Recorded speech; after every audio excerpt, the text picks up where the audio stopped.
छतरपुर जिले में कट्टा फैक्ट्री कहाँ है, कहाँ से इतने हथियार आ रहे हैं, कैसे जब्त हो रहे हैं। पुलिस का अभियान चला। पुलिस ने 10 दिन में 100 से ज्यादा हथियारों को जब्त कर लिया।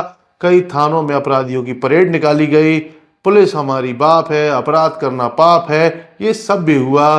क्या अभियान आगे चलता रहेगा और क्या उस फिल्म का डायलॉग याद किया जाएगा कि पुलिस अगर चाह ले तो मंदिर से एक चोर चप्पल भी नहीं चुरा सकता। आज की इन्वेस्टिगेशन डायरी में पुलिस के उस हत्याकांड के बाद शुरू हुए अभियान की एक झलक और इन्वेस्टिगेशन, जिसमें एक प्रिंसिपल की हत्या स्कूली छात्र ने अवैध हथियार से कर दी थी और सोशल मीडिया पर इसकी घोषणा कहे अनकहे शब्दों में कुछ दिनों पहले ही कर दी थी।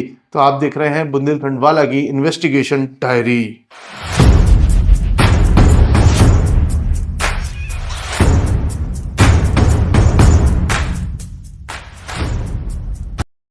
पिछले कुछ महीनों में छतरपुर में अपराध का ग्राफ बहुत तेजी से बढ़ रहा था। हत्या, लूट और इसके अलावा हवाई फायरिंग, हत्या का प्रयास, बलवा जैसी घटनाएं लगातार देखने को आ रही थीं और गोली चलना तो छतरपुर जिले में जैसे रोज की बात हो गई थी। हत्याओं का आलम यह था कि कई बार देखा गया कि एक हफ्ते में 3 से ज्यादा हत्याएं हो गई। आखिरकार ये सब चल ही रहा था, पुलिस इनसे निपटने का प्रयास कर रही थी, लेकिन तभी एक ऐसा हत्याकांड हो गया जिसने पूरे सिस्टम को हिलाकर रख दिया। 6 दिसंबर 2024 को धमौरा के उच्चतर माध्यमिक विद्यालय के प्रिंसिपल सुरेंद्र कुमार सक्सेना की वहीं के 12वीं के नाबालिग छात्र ने सिर में 2 गोलियां मारकर नृशंस हत्या कर दी। और इसके बाद पुलिस की कार्यशैली पर बड़े सवाल खड़े हो गए और अपराध के इस बढ़ते ग्राफ को लेकर हर मंसूबे में, हर स्तर पर चर्चाएं होने लगी। पुलिस ने भी इसे सख्ती से लिया और अगले ही दिन एक विशेष अभियान लॉन्च किया, जिसके तहत जगह जगह चेकिंग, गाड़ियों की चेकिंग, लोगों की चेकिंग और ऐसे लोगों की तलाश शुरू की जाने लगी जिनका कभी भी कोई भी संबंध किसी भी अवैध हथियार से रहा हो। और इसमें सबसे बड़ा हथियार बनी फोटोज और वीडियोस। अक्सर युवा रोलबाजी के लिए कह लें या अपनी डॉनगिरी दिखाने के लिए कह लें या खुद को बहुत मजबूत और गुंडा दिखाने के लिए ऐसे काम कर रहे थे। सोशल मीडिया की 3 साइटें इसका मुख्य रूप से जो है कम्युनिकेशन चैनल बन रही थी, जिसमें फेसबुक, इंस्टाग्राम और स्नैपचैट शामिल है। ये लोग अपने अवैध हथियारों को दिखाकर वीडियो और फोटो लगातार डाल रहे थे।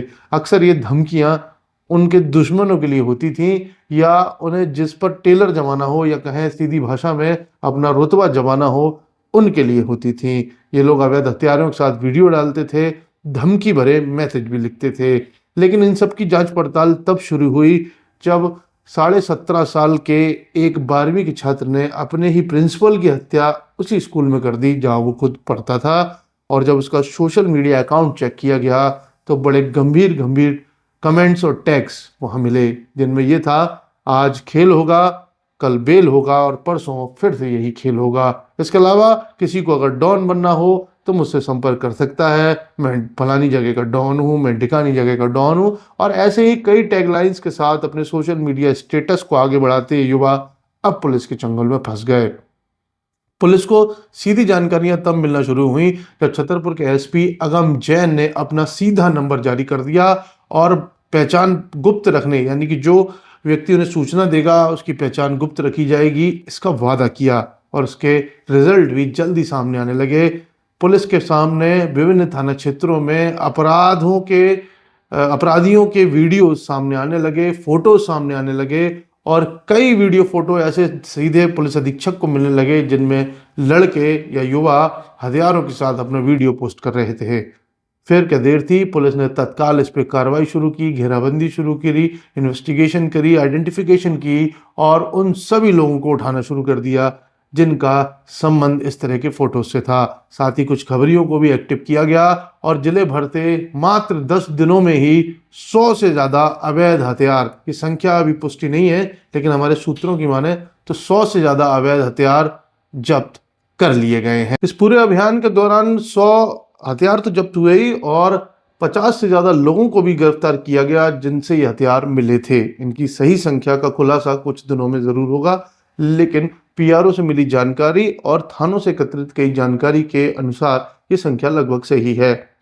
तो हथियार भी जब्त हो गए और जो लड़के हथियार रखते थे उन्हें भी गिरफ्तार किया गया। लेकिन एक नया ट्रेंड छतरपुर पुलिस ने शुरू किया, जिसमें था उन लोगों का जुलूस निकालना और ये उनके मुंह से सरेआम पब्लिक के सामने कहलवाना कि पुलिस हमारी बाप है, अपराध करना पाप है। हालांकि ट्रेंड मध्य प्रदेश के और कई जिलों में पिछले कुछ दिनों में देखा गया था। ये ट्रेंड जैसे ही छतरपुर में शुरू हुआ, इस तरीके के जुलूसों और युवाओं के द्वारा ये सब कहना कि पुलिस हमारी बाप है, अपराध करना पाप है, कि एक नई सीरीज शुरू हो गई। और हरपालपुर, अलीपुरा, नौगांव, छतरपुर के कोतवाली, सिविल लाइंस, किशनगढ़ थाना क्षेत्र, बिजावर थाना क्षेत्र और वो तमाम बड़ा मलेरा कह लें, तमाम चंदला, सरवई, सभी जगह ये ट्रेंड शुरू हुआ और लगभग सभी थानों में इस तरीके के जुलूस निकाले जाने लगे। तो पब्लिक को भी ये समझ में आया कि अब अपने अवैध हथियारों की सूचना देने का कुछ सही फल प्राप्त हो रहा है और पब्लिक भी इस परसेप्शन के साथ आगे बढ़ रही थी कि पुलिस अब काम कर रही है। इसका फायदा क्या हुआ? फायदा ये हुआ कि पिछले 10 दिनों में जो घटनाएं लगातार हो रही थी, अब उनकी संख्या इक्का दुक्का हो गई है। अभी हाल ही में एक ही गोलीकांड मीडिया के सामने आया है, जो गोरेयार में एक व्यक्ति को आपसी रंजिश के दौरान गोली मारी गई थी। लेकिन हवाई फायरिंग, लड़ाइयों के दौरान युवाओं के द्वारा कट्टे लहराना, ये सब लगभग अब बंद हो गया है।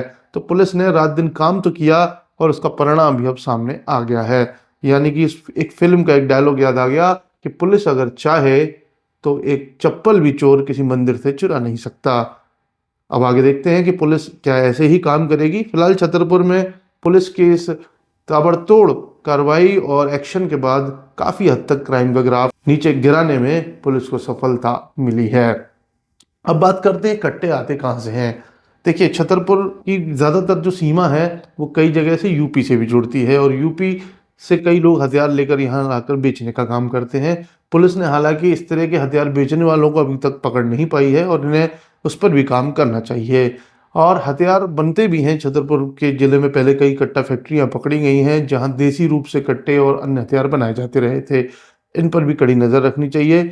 गांव में हथियार कैसे पहुंचते हैं? बहुत आसान है। आसपास के जो लड़के बाहर काम करने जाते हैं वो वहां से हथियार लेकर के आते हैं और हथियारों का नशा ऐसा होता है कि युवा उसके चंगल में फंस जाते हैं और पैसे देकर खुद भी हथियार लेकर रखते हैं।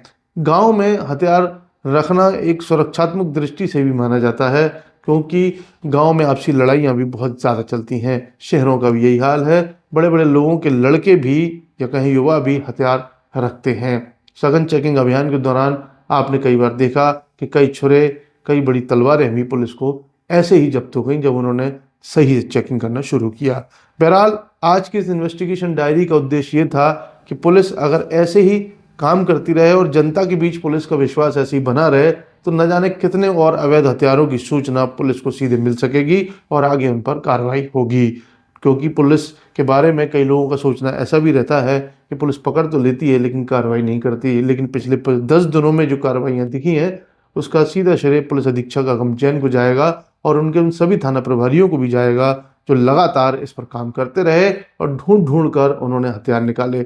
आशा है कि ये जो अभियान है आगे चलता रहे और ये संख्या सैकड़ों से हजारों तक पहुंचे ताकि सारे हथियार जब्त हो जाएं और संभावित जो अपराध हैं वो होने से अब बच सकें। तो आज की इस कट्टा फैक्ट्री की इन्वेस्टिगेशन में फैक्ट्री तो नहीं पकड़ी लेकिन कई अवैध कट्टे पुलिस ने जब्त कर लिए हैं।